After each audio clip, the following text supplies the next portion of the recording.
Bonjour à toutes et à tous, j'espère que vous allez bien. Aujourd'hui, comme toutes les semaines, je vous propose de refaire un point sur le CAC 40.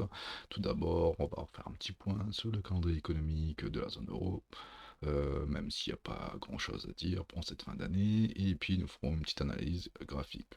Comme d'habitude, si tu apprécies le contenu que je propose, n'hésite pas à liker et à partager cette vidéo. Surtout, n'hésite pas à t'abonner. Et surtout, n'hésite pas à me suivre sur les différents réseaux sociaux. Le lien se trouve en bas de la description de la vidéo. Alors, ceci étant dit, calendrier économique en Europe, alors pas très chargé, donc comme je vous ai dit la semaine dernière, nous avons eu l'inflation en Europe qui est aux alentours des 2%, donc ça bouge pas trop, légère augmentation, bon voilà, pas rien de dramatique.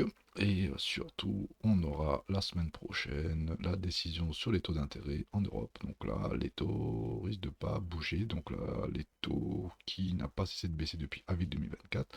Donc là, on rentre dans une phase de stagnation. Donc là, en gros, en Europe, on peut imprimer de l'argent à 2%, ce qui est plutôt pas mal. En France, rien de particulier à dire. Il me semble qu'il y aura les chiffres du PIB ce mois-ci également.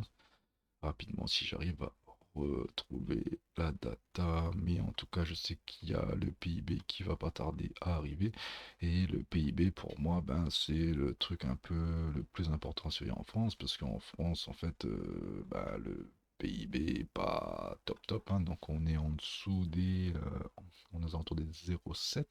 Et je crois qu'il y a un ministre qui a pris la parole en disant que bon, alors on va être aux alentours des 0,8, donc c'est la fête au village, donc on aura 1% de plus qui est ce qui avait été annoncé. Alors, j'arrive pas à mettre la main sur la data, mais j'ai vu l'information passer. Mais en tout cas, en Europe, le PIB risque de pas bouger grandement. Donc voilà. Donc toujours aussi morose, on va dire en France. L'Europe, ça va, ça se maintient, on va dire de manière économique. Mais en France, c'est une toute autre histoire, hein. Donc faible croissance, faible inflation. Donc là, en gros, on va dire l'économie française stagne.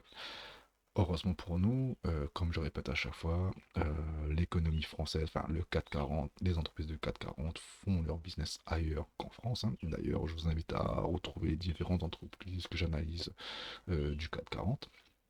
Donc vous pouvez voir que ces entreprises-là, comme je démontre assez facilement, bon, sont réparties partout dans le monde, notamment en Chine, en Amérique, etc., etc. Donc le business ne se fait pas trop en Europe ni en France. Donc voilà. Ceci étant dit, donc là on peut voir que le 440, depuis un petit moment, ça fait maintenant 2 semaines, allez, on va dire depuis fin octobre, qui est dans un espèce de range. Une fois qu'on est parti prendre la TH, ben on range, hein, enfin, tout simplement on est ce range là, que je vais vous tracer maintenant.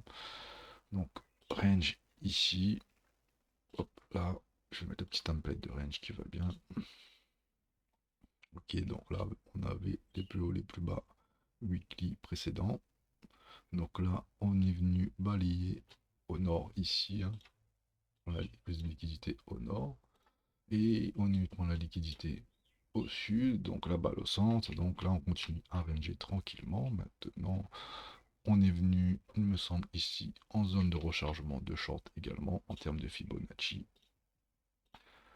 Ici, donc on est 61,8.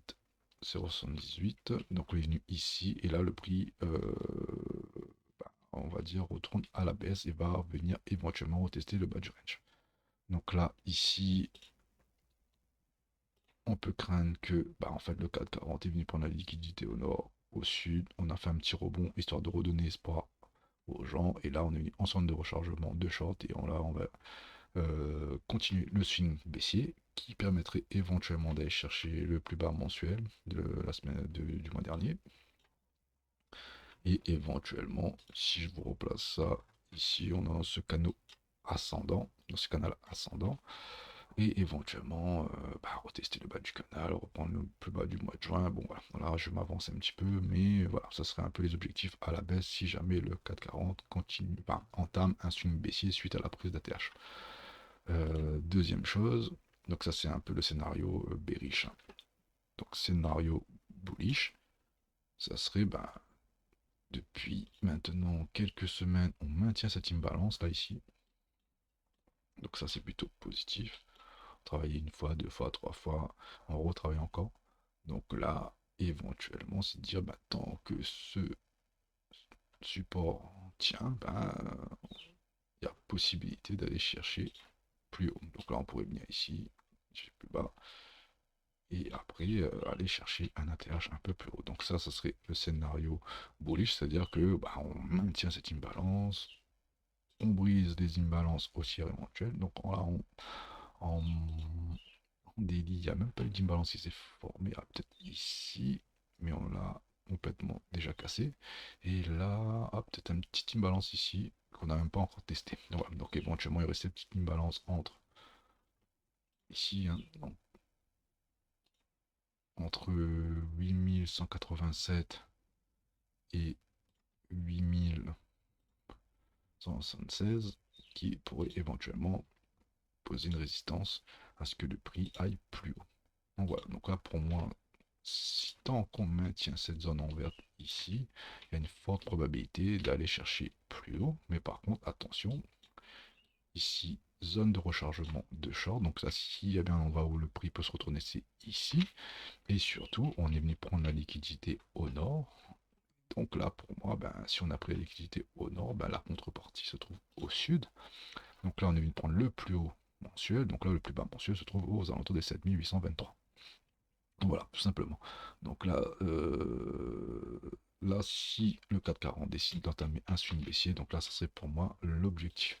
Maintenant, comme je l'ai dit, je vous le répète, tant qu'on maintient cette imbalance haussière en vert, bah, pour moi, le 440 a de fortes probabilités d'aller chercher un nouvel ATH. Donc voilà, donc là, on est sur des zones assez critiques. Il ne faut pas que cette zone cède. Si jamais ça cède, ben voilà, on va aller chercher plus bas. Maintenant, si je mets un petit Ishimoku, donc là Ishimoku est toujours haussier, hein. Ici, ouais, on est en train de travailler le nuage, donc éventuellement on pourrait retracer aux alentours des 7900. Si on passe en weekly, donc là on a la Tenkan qui est en train de céder. Donc éventuellement retester la Kijun ici aux alentours des 7900, qui correspondrait au plus bas weekly, hein, donc là je remets ça à jour. Donc là pour moi, le 440 a tout ce qu'il faut pour aller chercher un peu plus haut. Et surtout ben, en termes de saisonnalité, donc là on va rentrer en début d'année, donc on va dire que 2025 est terminé, donc on pourrait éventuellement avoir un petit rallye de Noël, hein, pour aller chercher plus haut, chercher la TH, ou éventuellement ben, l'année prochaine avec les différents résultats d'entreprise, donc qui s'effectueront entre février et mars. Ben, si on a de bons résultats, ben, aller chercher plus notamment dans le secteur du luxe, parce que là dans le luxe on parle d'une relance, hein, pour l'année prochaine. Donc là, éventuellement, ben, quand on aura les résultats, ben, d'aller chercher un peu plus haut.